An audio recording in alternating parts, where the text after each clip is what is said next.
Thanks, Rob. It's military time. Now I'd like to ask our timer, Jane Schreiber, to briefly explain her role as timer and how timing works during our meeting. I think most everyone here knows each speech or segment has a specific time frame. The green card goes up when you hit the minimum amount. The yellow is halfway between, so if you're between 2 and 3 minutes, green at 2, yellow at 2.5, red when you hit 3, which is your maximum time. Then you have a 30-second window, and then you must cease talking. Thank you, Jane. Now I'd like to invite up our grammarian for today, Mary Alice, to share her role as grammarian and the word of the day. And Mary Alice had this to say on creative self-expression. My creative outlet is cooking, which is lucky because it's something I can do and need to do every day. Mary Alice.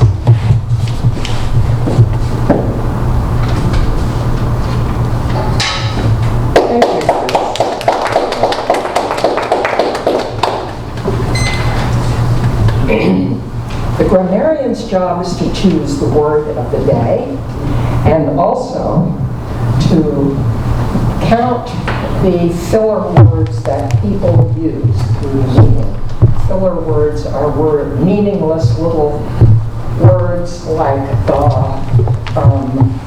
so, well. The word of the day today is imagination.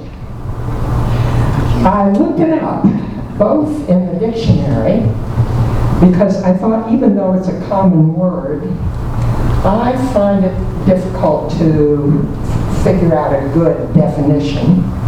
And I also looked it up in Roget's Thesaurus, where I got lost in a plethora of Wallace Stevens' poetry quotes.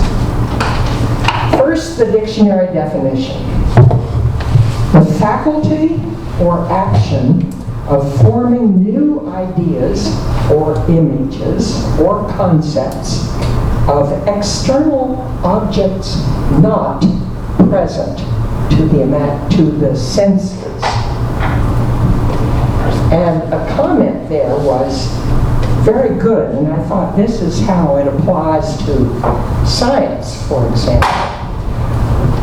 Imagination helps make knowledge applicable to solving problems and is fundamental to integrating experience and the learning process. Wallace Stevens wrote, "In the world of words, the imagination is one of the forces of nature." And another Stevens verse, which I found was very beautiful.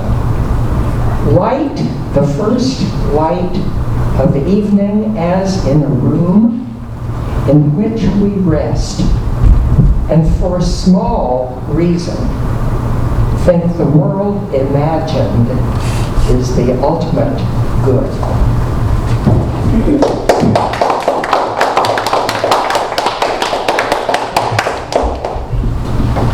Thank you, Mary Alice. Next, I'd like to call up Mickey Kazam to deliver the thought joke. And Mickey had this to say about creative self-expression. As far as creatively expressing myself, I really don't know how to answer that. I guess I would just like to be able to express my ideas as clearly as possible. Mickey.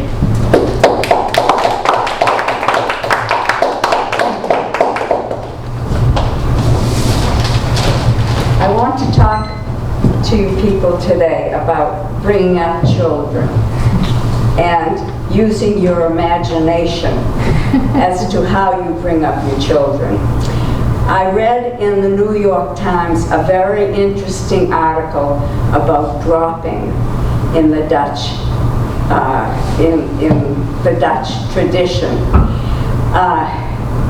Let me just read to you a little bit of what is written. the Netherlands. Shortly after 10 p.m. on a recent night, a car stopped at the edge of the woods. A door opened to release 3 children, tow-headed boys of 12 and 15 and a 12-year-old girl with dark pigtails and an emoji-covered backpack. Then the driver threw the car into gear and sped away, gravel crunching under the tires. They were tiny figures at the foot of the forest, miles from the summer camp they were attending, with only a primitive GPS to indicate the right direction.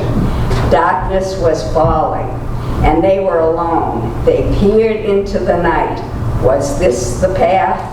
Could be, said Thomas, the 12-year-old team leader. And then, because there was nothing else to do, they plunged into the woods. This is the Dutch scouting tradition known as dropping. Well, I was very interested to read about this and think about my bringing up my kids. Sometimes maybe I wanted to drop them, but not anymore. And I also thought about the American tradition of the helicopter parent. And that's the parent that is overindulgent about the child. And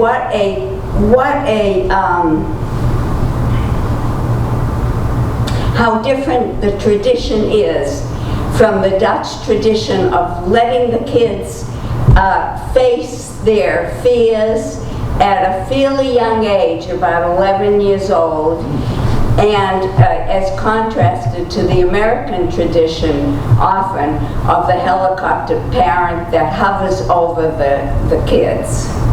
So I want you all to think about that, especially the ones that will be having children, and how you will bring them up.